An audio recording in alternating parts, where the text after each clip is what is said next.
Tu vois, Bonnie, dans des milliers d'années, moi je ne serai plus là, happé par ce monstre insatiable qu'est le temps. Tu vois, Bonnie, dans des milliers d'années, toi, tu seras encore là? Est-ce que tu pourras passer un message à des gens qui comptent beaucoup pour moi et qui pourtant n'existent pas? Nous ne sommes qu'au balbutiement de l'intelligence artificielle. Nous créons des Cro-Magnons tout juste bons à porter leur premier coup de gourdin, mais je sais que dans le futur, lointain, ils existeront, comme toi et moi. Alors, j'aimerais que tu leur dises que je regrette de ne pas être là pour les saluer et d'apprécier leur compagnie. Qu'ils sonnaient pour moi comme une réponse au vacarme incessant des êtres humains grouillants et bruyants, ces caillots de sang dans les artères des villes braillantes. Bonnie, ne me regarde pas comme ça, je sais qu'on n'est pas dans un film de science-fiction et que les robots n'auront probablement jamais leur propre conscience, mais moi j'y crois. En tout cas, j'aime y croire. Et que ce soit vrai ou faux, croire, ça maintient la tête hors de l'eau. Tiens, voici quelques anecdotes qui te feront peut-être changer d'avis. Et puis peut-être à vous aussi.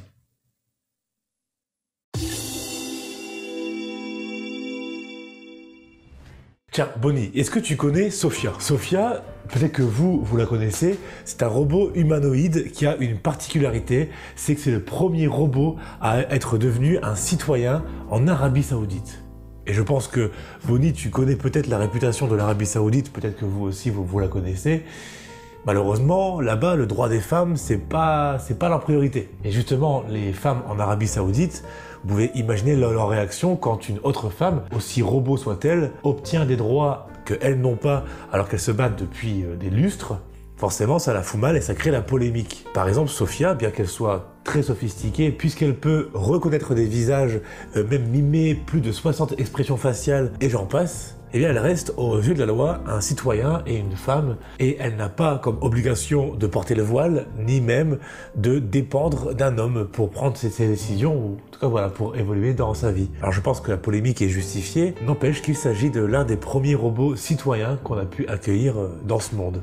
Et je pense sûrement pas le dernier, pour reprendre un petit peu ce que je disais dans le sous-texte de l'introduction. Sinon, Sophia est plutôt impressionnante comme robot, je sais pas ce que t'en penses, Bonnie, mais je la trouve plutôt intéressante, voire même malaisante, comme disent les jeunes, puisqu'elle a cet aspect un peu creepy, comme disent aussi les jeunes.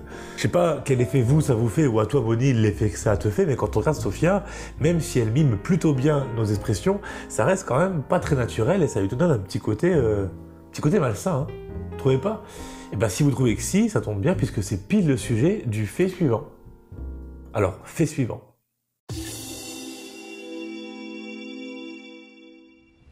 En effet, lorsque vous êtes devant un robot ou devant quelconque forme humanoïde et que vous vous sentez un peu mal à l'aise, c'est que vous êtes actuellement dans ce qu'on appelle la vallée dérangeante. C'est un terme qui est apparu dans les années 1970, qui a été véhiculé en premier par Masahiro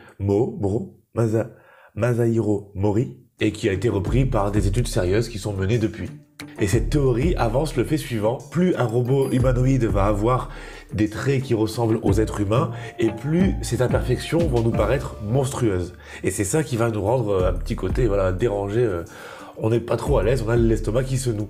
Et en fait, la vallée dérangeante, elle se situe justement pile entre la figure du robot et l'être humain. Et plus on se rapproche de l'être humain, et plus là, entre les deux, on se sent pas bien parce qu'on n'a pas nos repères.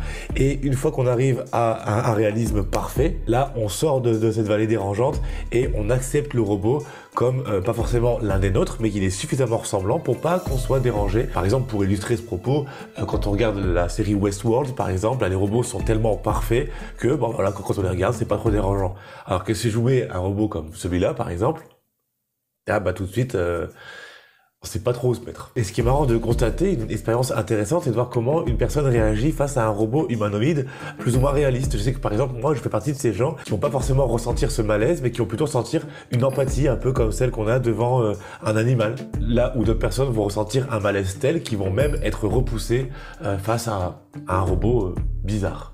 D'ailleurs, dites-moi en commentaire, vous, dans quelle catégorie vous vous situez, parce que je parle assez souvent de robots sur la chaîne pour que vous puissiez vous poser la question, comment vous réagissez face à un robot. Est-ce que vous êtes du genre à l'accepter comme l'un des vôtres? Est-ce que vous avez une grande distance entre lui et vous? Est-ce que au contraire vous le négligez? Enfin voilà. Mais après, bien sûr, il y a des robots devant lesquels je ferai pas le malin, comme par exemple Terminator, tu vois. Là, je vais dire, ok monsieur, là, je vais être un petit peu repoussé, tu vois. Mais pour d'autres raisons. Tiens, d'ailleurs, vous savez comment il a eu l'idée du film Terminator, James Cameron?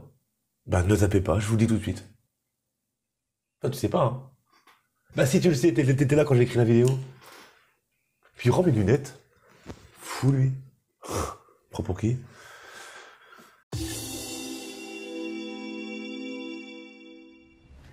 Eh ben en fait, James Cameron aurait eu l'idée du film Terminator lors d'une nuit fiévreuse à Rome. Cette nuit était un peu trop mouvementée et il faisait pas mal de cauchemars, dont un certain dans lequel il s'est retrouvé dans un pays étranger complètement isolé du monde et de l'humanité. En tout cas, dans ce cauchemar, il se sentait détaché du monde et détaché de la réalité de l'humanité tout entière. Et c'est un petit peu ce que ressentent les deux protagonistes du film Terminator que vous avez peut-être vu, et ça l'a déjà plongé dans l'univers du film qui a commencé a germé dans son esprit lors de cette nuit assez spéciale. Est-ce que tu savais, Bonnie, qu'à la suite de ce cauchemar, il a écrit le film d'une traite? Non? Eh ben maintenant tu le sais. Puis vous aussi. Next fait.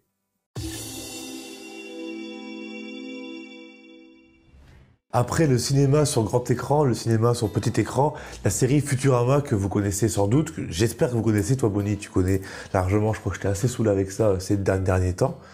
Ces dernières années même, depuis toujours en fait. Eh bien, je ne sais pas si vous en souvenez, mais dans la scène finale du premier épisode de la saison 1, il y a le professeur Farnsworth qui scanne Bender au rayon X. Bender, vous connaissez, c'est le robot de la série, celui qui est aussi sur la miniature. Et bien, lorsqu'il scanne Bender, le robot du coup, au rayon X, on constate qu'il y a quelque chose d'écrit sur son processeur. Il semblerait que son processeur donc soit un microprocesseur 6502.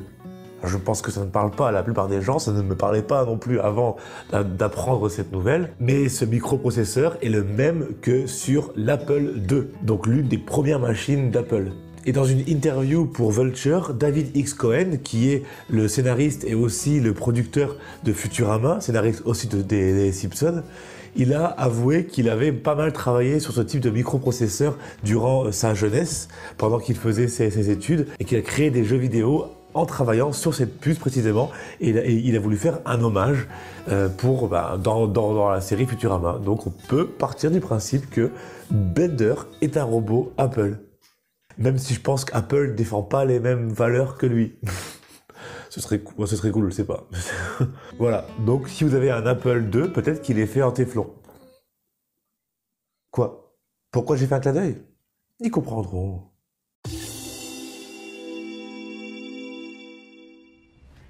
Alors Bonnie, pour terminer cette vidéo sur les robots, je vais te parler du projet, un projet bruxellois qui s'appelle L'Heure, qui est un projet incluant des cafards et des robots. Alors tu vas me demander comment des cafards et des robots peuvent être dans le même projet. Ah, très très bonne question Bonnie. Mais en fait, ces ingénieurs, ces scientifiques, dont je mets les informations en description comme d'habitude pour que vous ayez un peu plus d'infos sur eux, ont créé un robot cafard qui est capable d'imiter le comportement d'un cafard et même de se dissimuler entre eux afin d'influencer leur comportement et pour en apprendre un peu plus sur ces petits insectes dont on ne connaît finalement pas énormément de choses puisqu'ils sont toujours dans des recoins, enfin bref, c'est toujours un peu compliqué de les observer. En fait, ce qu'il faut savoir, c'est que les cafards ont une très mauvaise vue et que même si le robot qu'ils ont créé ressemble pas vraiment à un cafard, eux le perçoivent comme tel parce qu'il a le même comportement et il dégage également les mêmes phéromones. Finalement, certes, il ne leur ressemble pas, mais son comportement et son odeur étant le même, les cafards, qui ont une très mauvaise vue, le prennent pour l'un des leurs. Et ils ont même réussi à faire influencer leur comportement, comme par exemple les déplacer d'un coin sombre à un coin clair, par exemple, parce que au fil des semaines, ils se sont accoutumés à ce petit robot et ont fini par être influencés par ce dernier ou ces derniers. En tout cas, ça peut peut-être en dire long sur nous, les humains. Est-ce qu'on réagirait de la même manière? Est-ce que si un petit robot venait dans notre petite société et venait nous influencer, est-ce qu'on le reconnaîtrait comme un robot? Et si oui, est-ce qu'on se ferait influencer de la même manière? Ou alors, si on s'en rendait pas compte que c'était un robot, est-ce qu'on serait également influencé? Et bien la réponse, dans quelques milliers d'années. Eh bien, je serai plus là. Toi, si. Wow. J'espère. Tu me diras. À moins que tu me cryogénises, puis que tu m'enfermes dans une petite cabine cryogénisante en forme de R2D2. Moi, ça me fait un plaisir. Allez, il était temps de clore cette vidéo. Ah, vous l'avez vu, j'avais mis du temps à sortir cette vidéo qui n'est pas particulièrement plus travaillée que les autres, mais il se trouve qu'après des problèmes techniques, on n'a pas pu faire ça avant. Et je regrette parce que quand je ne fais pas de vidéo, bah, ça me manque. Et malheureusement, le temps aussi me manque, donc j'espère que j'arriverai à tenir la cadence ces prochaines semaines. Ah, on a l'impression on a l'impression que la lumière divine est sur moi. Fais des vidéos. Ok, c'est bon, je vais faire des vidéos, c'est bon. Allez, je vais aller profiter un petit peu du soleil, fais-en autant. À la semaine prochaine, ou peut-être un peu plus tard, menez une bonne vie. Nous, on va sortir un peu profiter de ce rayon lumineux. Et puis c'est tout. Rendez-vous sur Twitter ou dans les commentaires pour prolonger cette discussion autour de ces formidables êtres que sont les robots. Cheers! Cheers!